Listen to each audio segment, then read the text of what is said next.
ہم ہر وقت تیرا بوجھ نہیں اٹھا سکیں گے، ہمیں تھوڑا سا کشن دے، ہمیں تھوڑا سا جو ہے معاملات کو سنبھالنے کے لیے کچھ گنجائش دے تاکہ ہم آگے بڑھ سکیں، کیونکہ یہ بات تو طے ہے، ہم مانیں یا نہ مانیں، تم مانو یا نہ مانو، کل کو، پرسوں کو، ترسوں کو، جولائی میں، اگست میں، سپٹمبر میں کسی نہ کسی لیول کے اوپر جناب کے ساتھ بہت برا سلوک ہونا ہے، لہٰذا بہتر نہیں ہے کچھ گیو اینڈ ٹیک کر لی جائے،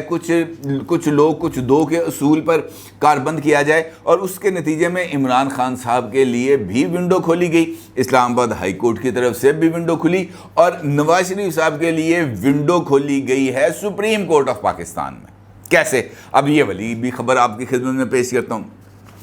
اس جو ہے سپریم کورٹ آف پاکستان میں، وہاں پر ایک کیس کی سماعت تھی، اور سپریم کورٹ کے جج تھے مسٹر جسٹس محمد علی مظہر صاحب، وہ ایک کیس کی سماعت کر رہے تھے، اور یہ کیس بنیادی طور پر ایک عدالتی غلطی کے نتیجے میں پیدا ہونے والی صورتحال پر بیس کرتا تھا، اور اس کیس کے اندر سپریم کورٹ آف پاکستان نے واضح کر دیا کہ عدالت یا ٹریبیونل کا فرض ہے کہ وہ ایسے کسی بھی ناانصافی یا نقصان کا ازالہ کرے جو ان کی وجہ سے کسی مدعی کو پہنچا۔ ٹھیک ہے جی، غلطی سپریم کورٹ کی ہو، عدالت کی ہو یا ٹریبیونل کی ہو، نقصان اس بندے کو پہنچا ہو جو مدعی ہو یا اس کیس کے اندر فریق ہو، عدالتی جو غلطی ہے اس کے نتیجے میں اس کو نقصان پہنچا ہو، لہٰذا اس غلطی کا ازالہ ضروری ہے۔ معاملہ تھا یہ 29 مئی 2019 کو، جہاں پر ایک شخص ہیں وزارت دفاع کے ملازم تھے عابد جان صاحب، ان کو برطرف کر دیا گیا تھا، اور انہوں نے 28 جون کو ہی محکمانہ اپیل دائر کی تھی، لیکن چونکہ اس کا بروقت فیصلہ نہیں ہوا تھا لہٰذا یہ معاملہ آگے بڑھا، پھر درخواست گزار پشاور ہائی کورٹ گیا، ادھر ادھر گیا، کسی جگہ سے کوئی سنوائی نہیں ہوئی، اس کے بعد جناب وہ پہنچتے ہیں آگے، لیکن اس کے بعد ان کی اپیل خارج ہو جاتی ہے۔ اب یہ والی بات، یہ جو ریمارکس ہیں یہ سادہ نہیں ہے، کیونکہ اس سے آگے اس کیس کی تشریح کرتے ہوئے جناب جسٹس محمد علی مظہر صاحب دعوے کا اصول بیان کرتے ہیں، یعنی اگر کسی کے ساتھ زیادتی ہو جاتی ہے تو اس کے لیے ونڈو آف اپرچونٹی کیسے کھلے گی، یہ اس کا اظہار کرتے ہیں۔ وہ یہ کہتے ہیں کہ مدعوے کے اصول میں کہا گیا ہے اگر عدالت مطمئن ہے کہ اس سے غلطی ہوئی، یعنی عدالت یہ کہے کہ جناب ہم سے غلطی ہوئی ہے، یا اس کو اس بات کا احساس ہو جائے کہ فیصلے میں ہم سے کسی نہ کسی جگہ پر کسی نہ کسی حوالے سے کوئی غلطی ہوئی ہے، تو متاثرہ شخص کو اس پوزیشن پر بحال کیا جائے جو غلطی نہ ہونے کی صورت میں اسے حاصل تھی۔ یعنی اگر ایک بندہ کسی بھی عہدے پر،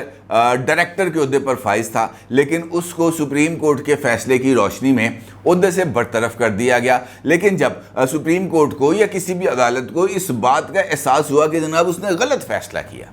تو جب اس کو اس بات کا فیصلہ ہو اور اس کی غلطی اسٹیبلش ہو جائے، تب مدعوے کے اصول کے مطابق جس شخص کو جس پوزیشن سے ہٹایا گیا تھا اس کو اسی پوزیشن پر بحال کرنا پڑے گا۔ اب اگر اس بات کو میں اس طرح کہہ دوں کہ افسر کی جگہ پر میں کہتا ہوں جی کسی بندے کو وزارت عظمیٰ سے ہٹایا گیا تھا، اور اس کے بعد بہت ساری ایسی مثالیں سامنے آئیں جہاں سے اس بات کو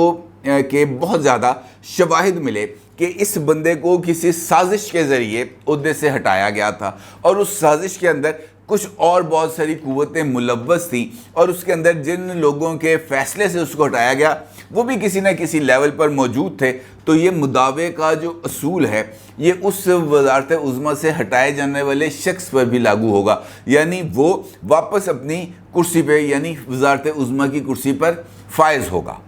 ایسا ہی ہے، میرا تو خیال ہے کہ یہ بات ایسا ہی ہے، کیونکہ اگر ایسا نہ ہو تو وہ تمام گواہیاں، وہ تمام شواہد، وہ تمام چیزیں جو سامنے آ رہی ہیں وقتاً فوقتاً، اور حالیہ دنوں کے اندر بہت سارے اس بات کے ثبوت ملے ہیں۔ حامد خان صاحب آن ریکارڈ اس بات کا ذکر کر چکے ہیں، جو کہ عمران خان صاحب کے وکیل ہیں، جو پاناما کیس کے اندر بھی عمران خان صاحب کے وکیل تھے، کہ جناب میں حیران ہو گیا اس وقت جب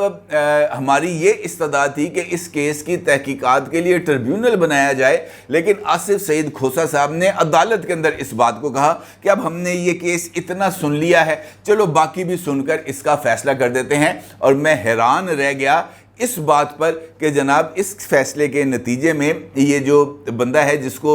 ممکنہ طور پر جس کے خلاف فیصلہ آئے گا وہ اپیل کے تمام فورمز اس سے دور ہو جائیں گے۔ حامد خان صاحب آن ریکارڈ 1 نہیں 2 نہیں 3 مرتبہ مختلف پلیٹ فارمز کے اوپر یہی والی بات کو دہرا چکے ہیں۔ دوسری گواہی آئی جناب سلمان اکرم راجہ صاحب کی۔ سلمان اکرم راجہ صاحب بھی سپریم کورٹ آف پاکستان کے ایک وکیل ہیں اور وہ بھی عمران خان صاحب کے اس وقت بہت سارے مقدمات کے اندر پیروی کر رہے ہیں، اور انہوں نے بھی آن ریکارڈ اس بات کا اظہار کیا کہ نواز شریف صاحب کو ملنے والی سزا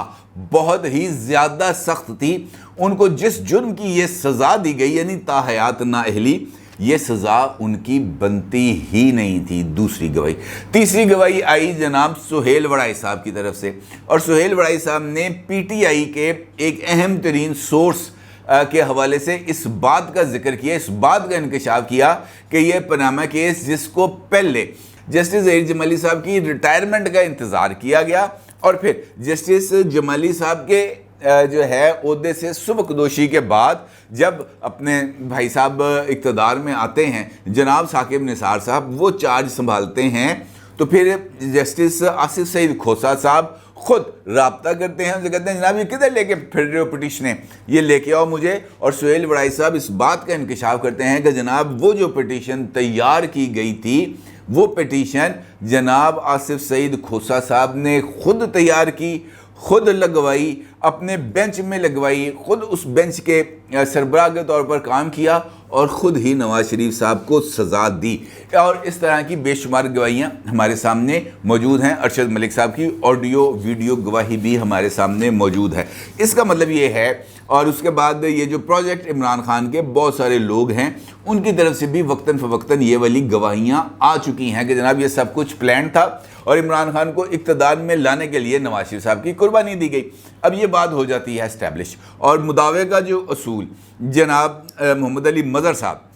بیان فرماتے ہیں کہ غلطی، اب اس غلطی کے بے شمار ثبوت اور گواہ منظر عام پر آ چکے ہیں۔ اگر ایسا نہیں تو وہ جج صاحب جو اس وقت ایک مسند اقتدار پر موجود ہیں، سپریم کورٹ آف پاکستان کی بلڈنگ میں بیٹھ رہے ہیں، خود جسٹس محمد علی مظہر صاحب بھی ماشاءاللہ سپریم کورٹ آف پاکستان کے جج ہیں، با اختیار ہیں، طلب کریں جناب سہیل وڑائی صاحب کو اور ان سے پوچھیں کہ جناب آپ کو پی ٹی آئی کے کس بندے نے یہ بتایا تھا کہ جناب یہ والا کیس آصف سعید کھوسہ صاحب نے تیار کیا، اور پھر یہ جو غلطی ہے اس بارے میں جو ثبوت ہیں وہ اس کو اکٹھا کیا جائے، اور اگر اس کی مداوع کا امکان پیدا ہو جائے تو پھر اس کا مداوع ہونا چاہیے۔ یعنی اس ساری سچویشن کا مطلب یہ ہے کہ ایک جانب عمران خان صاحب کو یہ موقع فراہم کیا گیا کہ جناب ہم نے شاہ محمود قریشی اور اسد عمر کی ضمانت کو منظور کر لیا ہے، ضمانت کو منظور بھی کر لیا ہے، کنفرم بھی کر دیا ہے، تو اس کے بعد آپ بھی اسی طریقہ کار پر عمل کریں، کیونکہ اب جو ضمانتیں ان کی لے لی گئی ہیں جناب شاہ محمود قریشی صاحب کی اور اسد عمر صاحب کی، اب ان ضمانتوں کو خارج کرانے کے لیے پروسیکیوشن کو عدالت کے سامنے ٹھوس شواہد پیش کرنا ہوں گے ان کی انوالومنٹ کے حوالے سے 9 مئی کے واقعات میں۔ یہ جو لفظ استعمال کیا جاتا ہے اس کے ایما پر یہ کام کیے گئے، تو اب اس ایما کو اسٹیبلش کیا جائے گا، تبھی اسد عمر صاحب اور شاہ محمود قریشی صاحب کو جیل بھیجا جائے گا۔ اب اگر ایسا ہوتا ہے تو اس کا مطلب یہ ہے کہ عمران خان صاحب پر بھی یہی الزام ہے کہ جناب یہ بندہ ماسٹر مائنڈ ہے، اس کے کہنے پہ یہ سب کچھ ہوا۔ اب اگر عمران خان صاحب کے کہنے پہ یہ سب کچھ ہوا تو اس بات کو اسٹیبلش کرنا پڑے گا، اور اس کے لیے بھی عمران خان صاحب اس وقت بہت سارے مقدمات بھگت رہے ہیں، وہ بھی اگر اسلام آباد ہائی کورٹ میں چلے جائیں تو ان کے لیے یہ والی گنجائش سیم گراؤنڈز پر مل جائے گی۔ اور اس گراؤنڈ کو نیوٹرل کرنے کے لیے بالکل ویسے ہی جیسے نواز شریف صاحب کی نااہلی کو نیوٹرل کرنے کے لیے جہانگیر ترین صاحب کی کو نااہل کیا گیا تھا، بیلنسنگ فیکٹرز بنائے گئے تھے، تو اس ونڈو کے کھلنے کے بعد بیلنسنگ فیکٹر آ چکا ہے میرا خیال میں یہ مداوع کا اصول، جس کے اوپر عمل درآمد کرتے ہوئے نواز شریف صاحب کے ساتھ ہونے والی زیادتی کا مداوع ممکن ہے۔ اور جسٹس محمد علی مظہر صاحب نے بلا شبہ ایک درست اپنے فیصلے میں اس بات کا اشارہ کیا ہے کہ جناب غلطی ہو جائے تو پھر اس کی اصلاح کی جا سکتی ہے، اور اس کی اصلاح ہے مداوع، فریق کو ہونے والے نقصان کا مداوع۔ اور اب دیکھ رہی ہے کہ یہ مداوع کیسے ہوگا۔ اپنی رائے کو ضرور اظہار کیجیے گا۔ آپ کو بہت شکریہ۔ اللہ حافظ۔